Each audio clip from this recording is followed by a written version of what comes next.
Hello dear business executives, good day. আজকের এই ভিডিওটি আমি আপনাদের জন্য করছি মূলত হচ্ছে গিয়ে বিজনেস এক্সিকিউটিভদের অফিস এনভায়রনমেন্টে বা কর্পোরেট এনভায়রনমেন্টে কিভাবে আপনি আসলে ইংরেজি চর্চা করবেন সেই বিষয় নিয়ে। আমি আজকে আপনাদেরকে 3 থেকে 4টি আইডিয়া দেওয়ার চেষ্টা করব, যে আইডিয়াগুলো আপনি প্র্যাকটিস করলে আপনি খুব সহজেই একজন ভালো ইংলিশ কমিউনিকেটর হতে পারেন আপনার বিজনেস কিংবা আপনার যে পজিশন আপনি হোল্ড করতেছেন সেই পজিশনে থেকে। আপনারা জানেন হয়তো যে আসলে বর্তমান সময়ে আমরা যে যুগে আছি সেটাকে বলা হচ্ছে গ্লোবালাইজেশন, এবং এই গ্লোবালাইজেশনের এই যুগে আপনার টেকনিক্যাল স্কিলের পাশাপাশি যদি আপনার ভালো কমিউনিকেশন স্কিল না থাকে, আপনি কিন্তু কখনোই ভালো কিছু করতে পারবেন না, বিশেষ করে আপনার নেক্সট প্রমোশন কিংবা নেক্সট জব সুইচের ক্ষেত্রে।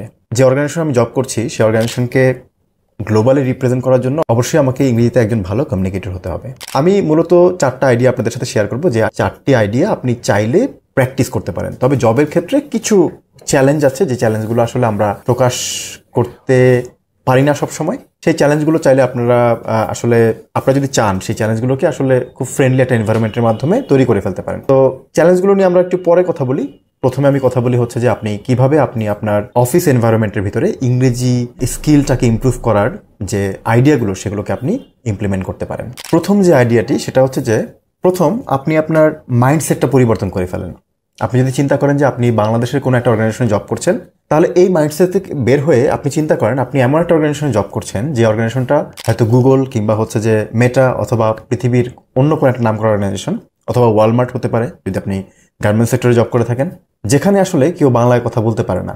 অর্থাৎ আপনি আপনার নিজের অফিস এনভায়রনমেন্টটাকে মনে মনে চিন্তা করেন যে এনভায়রনমেন্টটা পুরোটাই হচ্ছে একটা ইংরেজি এনভায়রনমেন্ট, এবং এই মাইন্ডসেট যখন আপনি আপনার নিজের ভিতরে নিয়ে আসবেন তখন যে পরিবর্তনগুলো আসবে, আপনি যখন আপনার কলিগের সাথে চ্যাট করবেন সেই চ্যাটের ভাষাটা আপনি বাংলিশ না করে তখন আপনি ইংরেজি করার চেষ্টা করবেন। কোনো ইমেল পাঠালে আপনি সেটা ইংরেজিতে ইমেল পাঠাবেন। আপনি যদি কারোর সাথে কথা বলেন সেই কথার মধ্যে 2-4টি ইংরেজি আপনি ঢোকানোর চেষ্টা করবেন।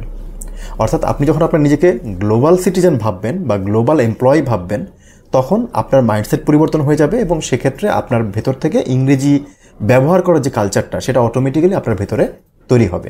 সো এটা একটা ওয়ে, যে ওয়েতে আপনি চাইলে আপনার ইংলিশ এনভায়রনমেন্টটাকে পরিবর্তন করতে পারেন। তাহলে প্রথমেই বলেছি আপনার মাইন্ডসেটটা পরিবর্তন করতে হবে। দ্বিতীয় যে ওয়েটা সেটা হচ্ছে যে আপনার অফিস হওয়ার নিশ্চয়ই কমপক্ষে 8 ঘন্টা থেকে 9 ঘন্টা, এর বাইরে অনেক সময় ডিউটি আমাদের করার প্রয়োজন হয়। তো এই যে 8 থেকে 9 ঘন্টা, এই 8 থেকে 9 ঘন্টার ভিতরে আপনি চেষ্টা করেন আপনার প্রতিটা সেগমেন্টে আপনার কাজের নিশ্চয়ই কতগুলো ধারাবাহিকতা আছে। আপনি অফিসে ঢুকে প্রথমে কি করবেন, তারপরে কি করবেন, তারপরে কি করবেন, প্রতিদিনের একটা রেগুলার অ্যাক্টিভিটি আছে, আবার কিছু সার্টেন অ্যাক্টিভিটি যেটা আপনার উপরে এসে পড়ে। এই প্রত্যেকটা অ্যাক্টিভিটিতে যতগুলো মানুষের সাথে আপনাকে ইন্টারাক্ট করতে হয়, প্রত্যেকটি ইন্টারাকশনে আপনি চেষ্টা করবেন ইংরেজি ব্যবহার করার জন্য। যেমন সকালবেলা যখনই আপনার অফিসে আপনি ঢুকছেন তখন আপনার কলিগদেরকে আপনি বলতে পারেন হ্যালো, গুড মর্নিং, অথবা আপনি সালাম দিলেন পাশাপাশি গুড মর্নিং বললেন, সাথে তাদের সাথে কুশলাদি বিনিময় করলেন, how are you doing today, what's your plan, এইরকম কিছু ইংরেজি দিয়ে আপনি আপনার প্রতিদিনের অ্যাক্টিভিটিটা শুরু করতে পারেন। এবং যখন আপনি শেষ করবেন তখন আপনি বলতে পারেন farewell, thank you, goodbye. যদি মাঝে মাঝে কোনো মিসআন্ডারস্ট্যান্ডিং তৈরি হয় কারোর সাথে, আপনি বলতে পারেন ইটস জাস্ট আ মিসআন্ডারস্ট্যান্ডিং। ওকে, এইভাবে করে আপনি কি করতে পারেন, আপনি কিছু পরিবর্তন নিয়ে আসতে পারেন। অর্থাৎ সারা দিনের যে ডেইলি অ্যাক্টিভিটি, সেই ডেইলি অ্যাক্টিভিটির ভিতরে আপনি ইংরেজি কিছু শব্দ কিংবা কিছু বাক্যকে আপনি ঢুকিয়ে ফেলবেন, এবং এটা মুখস্থর মতো করে প্রতিদিন প্র্যাকটিস করবেন। আপনি যখন মুখস্থর মতো করে এটা প্রতিদিন প্র্যাকটিস করবেন, দেখবেন যে আপনার ইংরেজি ব্যবহারে আপনি 1 সপ্তাহের ভিতরে অনেক বেশি ইউজড হয়ে গেছেন, এবং আপনার এই ইংরেজিটা আপনার অফিসে আপনার যে অবস্থানটা সেটা অন্যদের চাইতে একটু আলাদা, একটু ডিফারেন্ট ওয়েতে উপস্থাপিত হচ্ছে। তৃতীয় যে টিপসটা আমি আপনাকে দিব সেটা হচ্ছে যে একটা বাইলিঙ্গুয়াল এনভায়রনমেন্ট ক্রিয়েট করা। অর্থাৎ আমরা জানি যে অফিসের ভেতরে আমাদেরকে অনেকগুলো ল্যাঙ্গুয়েজে কথা বলতে হয়। অর্থাৎ আমি যদি বলি যে বাংলারই অনেকগুলো ভার্সন ইউজ করতে হয়। একটা হচ্ছে কর্পোরেট ভার্সন, আপনি খুব শুদ্ধ করে খুব সুন্দর করে কথা বললেন। আর একটা হচ্ছে গিয়ে আপনার যদি খুব ক্লোজ যারা হয় তাদের সাথে একটু লোকাল টাইপের বা স্ল্যাং ইউজ করে আপনি বাংলা বলেন। ঠিক একইভাবে কর্পোরেট যে এনভায়রনমেন্ট সেখানে আপনি বাইলিঙ্গুয়াল একটা প্র্যাকটিস শুরু করেন। অর্থাৎ আপনি সারাদিনে যদি 100 শব্দ ব্যবহার করেন, এই 100 শব্দের ভিতরে আপনি 50টা শব্দ ইংরেজি দেন, 50টা শব্দ বাংলা দেন, তাহলে কি হবে, একটা বাইলিঙ্গুয়াল এনভায়রনমেন্ট ক্রিয়েট হবে। ধরুন আপনি কাউকে এরকম বলছেন যে এই তোমার পরবর্তী কাজটা কি, প্লিজ লেট মি নো। এই যে বললেন এই তোমার পরবর্তী কাজটা কি, পরে আবার ইংরেজিটা বললেন প্লিজ লেট মি নো, আমাকে জানাও। ঠিক আছে, তাহলে এই যে পরেরটুকু আপনি ইংরেজি বললেন, এতে আপনার একটা বাইলিঙ্গুয়াল একটা এনভায়রনমেন্ট ক্রিয়েট হলো। সো এই প্র্যাকটিসটাও যদি আপনি প্রতিদিন করার চেষ্টা করেন, দেখবেন যে আপনার অনেক ইমপ্রুভ হয়েছে ইংরেজি, এবং এটা খুব অল্প সময়ের মধ্যে হয়েছে। হ্যাঁ, অফিসে যখন আমরা থাকি তখন অনেক চাপে থাকি, এই চাপগুলো নিয়ে আমি একটু পরে আপনাদের সাথে কথা বলছি।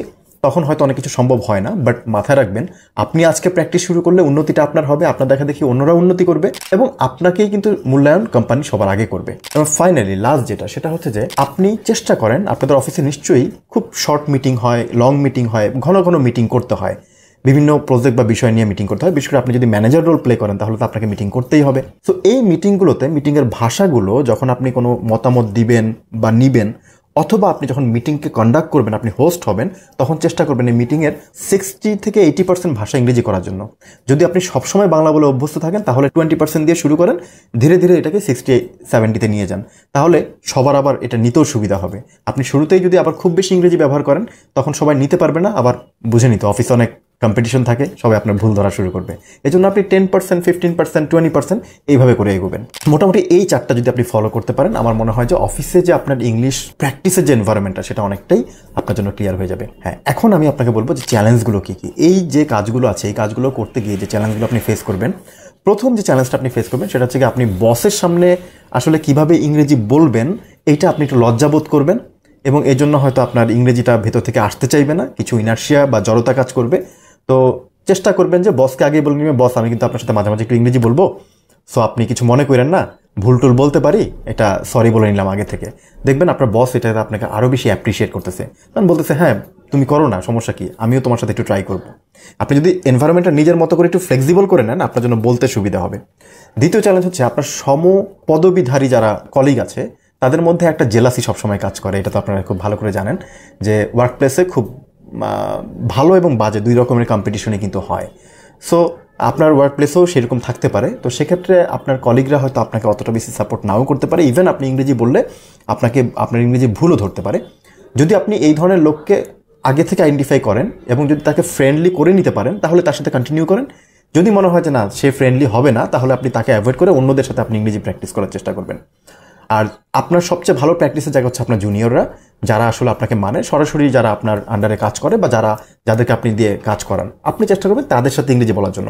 সুবিধা হচ্ছে এটা যে তারা ভুল ধরতে পারলেও হয়তো সেই ভুল নিয়ে আপনার সাথে কিছু বলবে না, লজ্জায় হলেও বসের সাথে আসলে এগুলো নিয়ে বলা যায় না। সো ব্যাপারটা বুঝেন, এজন্য আপনি চেষ্টা করবেন ওই জিনিসটা করার জন্য। এরপরে যে চ্যালেঞ্জটা সেটা হচ্ছে কি আপনার ওয়ার্কলোড। আপনার যদি অনেক বেশি পরিমাণে ওয়ার্কলোড থাকে তখন ভাই ইংরেজির কথা মাথায় থাকবে না, কেমনে আমি কাজটা শেষ করব সেই চিন্তাটা সবার আগে থাকবে। তো এই জন্য আসলে ওয়ার্কলোড একটা বড় চ্যালেঞ্জ। তারপরেও যদি আপনি এই ওয়ার্কলোডের ভেতরে ইংরেজিটাকে ইনজেক্ট করতে পারেন, দেখবেন যে ওয়ার্কলোডের মধ্যেই আপনার ইংরেজি চর্চা হয়ে যাচ্ছে। এই সমস্ত কাজগুলো একেবারেই আপনার হাতে। আপনি যদি আজকে থেকে শুরু করেন দেখবেন আপনি 1 মাস পরে অনেকটা ইমপ্রুভ করেছেন। তারপরে যদি আপনার কোনো এই বিষয়ে কোনো গাইডের প্রয়োজন হয় তাহলে আমাদের সাথে যোগাযোগ করতে পারেন। আর এছাড়া আমরা বিজনেস ইংলিশ কোর্স করাই, যদি কারো ইন্টারেস্ট থাকে তাহলে বিজনেস ইংলিশ কোর্সে জয়েন করতে পারেন। ভিডিওটি এই পর্যন্তই। Thank you very much. আসসালামু আলাইকুম।